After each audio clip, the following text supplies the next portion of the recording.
Department and National Guard personnel. The National Guard has been extremely supportive in this regard. We're very mindful that they have a mission beyond the National Capital Region, and we're working with the General and his staff to ensure that we don't deplete all the various states of what they might need over the coming days. And with that said, sir, I'll turn over to General Hoganson for his comments. Thank you. Thank you, Jim. General. Thank you, Vice President Pence, for the opportunity to cover what our National Guard troops are doing in support of district and federal authorities and around the nation. Right now, we have approximately 7,000 National Guard soldiers and airmen on the ground in support of the federal lead agency, and we're building to 21,000 for the upcoming inauguration. They're under the command and control of Major General William Walker, the Commanding General of the D.C. National Guard, and they're providing security, communications, logistics, and coordination with all supported agencies. For the safety of all involved and in close coordination with the agencies we're supporting, our Guard members are armed and equipped commensurate with the missions they've been asked to do. This is what we do, and we're trained to do it. As always, our first priority is to protect people and property and the safety and well-being of our National Guard personnel and their families. I visit with these men and women every night, and they understand the importance of this mission. They are also proven, prepared, and proud to do their part to ensure a peaceful and safe inauguration of our 46th Commander-in-Chief. In addition, we're working closely with our adjutants general across the nation to ensure they have the personnel and equipment to meet any requirements in their communities.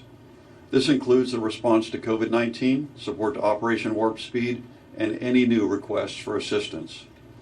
As you may be aware, the forefathers of today's National Guard were present for the inauguration of George Washington, and we've been part of every inauguration since. This support is made possible by our governors and their adjutants general, who have met every request we've asked of them. Lastly, I would like to thank our National Guard service members and the families and employers who make their service possible. While the last 12 months have been unprecedented, we continue to respond to every mission, both here at home and overseas, living true to our motto, always ready, always there. Thank you. Thank you, General. Chris?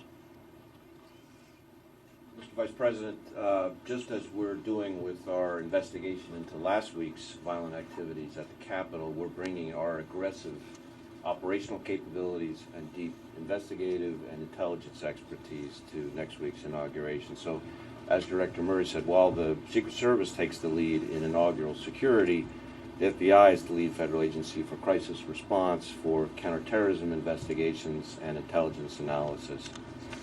And in that vein, as Director Murray said, we've been planning for months and months on this, which is part of what I think gives us the confidence that we have. At the FBI, we've set up a national command post at FBI headquarters, as well as a command post in our Washington field office, which I know you've visited before and you would recognize, as well as we're having command posts in all 56 of our field offices.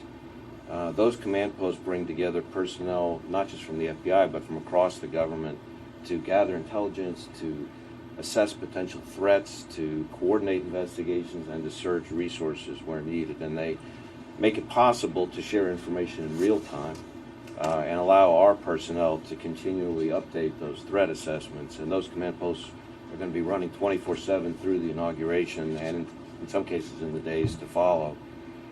We're monitoring all incoming leads, whether they're calls for armed protests, potential threats that grow out of the January 6th breach of the Capitol, or other kinds of potential threats leading up to inaugural events, and then various other targets. So we're lashed up with all of our partners in that regard. When we talk about potential threats, maybe I'll just say a word or two about that. We are seeing an extensive amount of concerning online chatter, I guess the best way I would describe it, about a number of events surrounding the inauguration. And together with our partners, we evaluate those threats and what kind of resources to deploy against them. Right now, we're tracking calls for potential armed protests and activity leading up to the inauguration. And the reason I use the word potential is because one of the real challenges in this space is trying to distinguish what's aspirational versus what's intentional.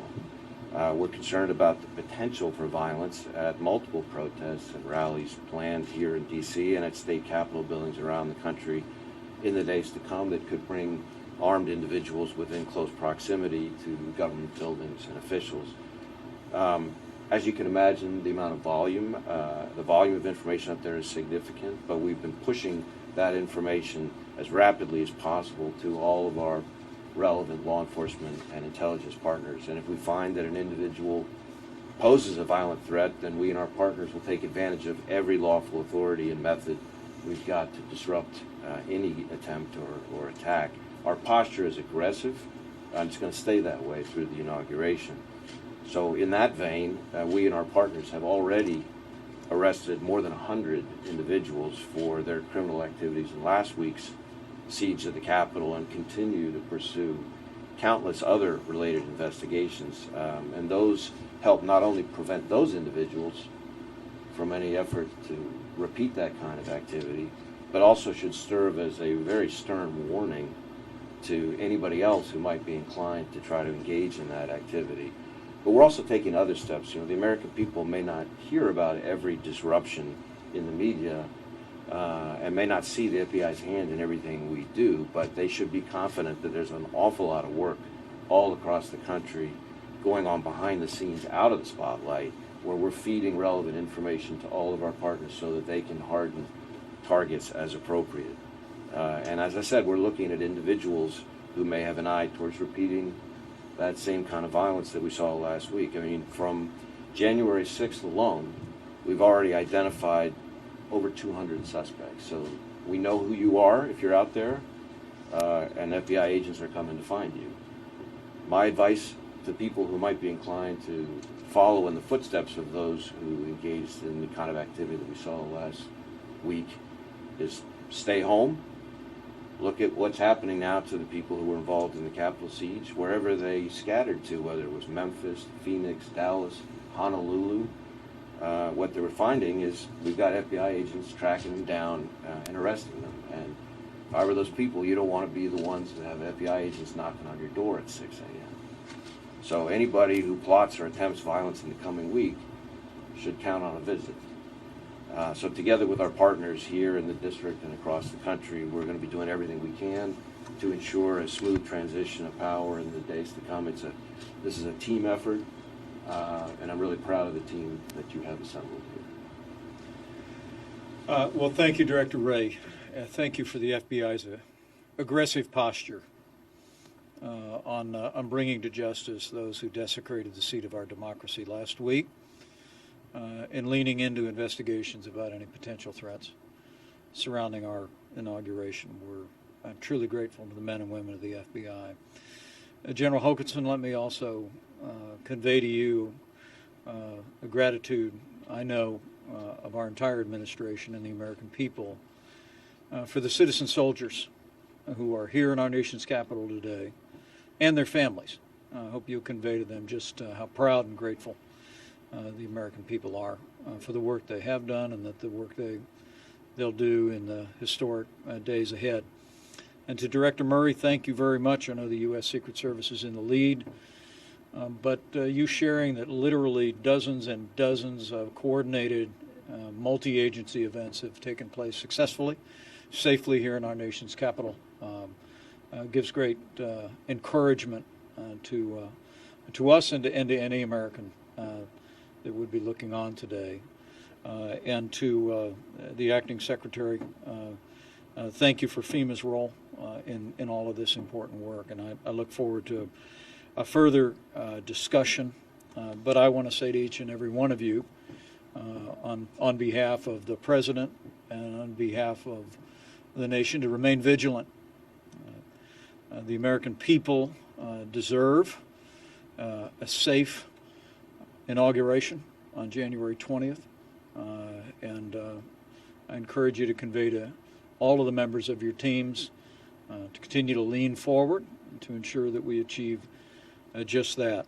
And I welcome the words of confidence. I think Secretary Gaynor, you said confidence is high, and the American people can be confident that our administration will continue to work every day between now and January 20th to ensure an orderly transition.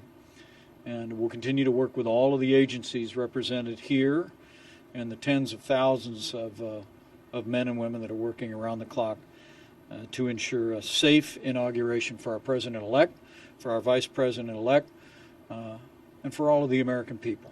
They deserve nothing less, and I thank you for your efforts.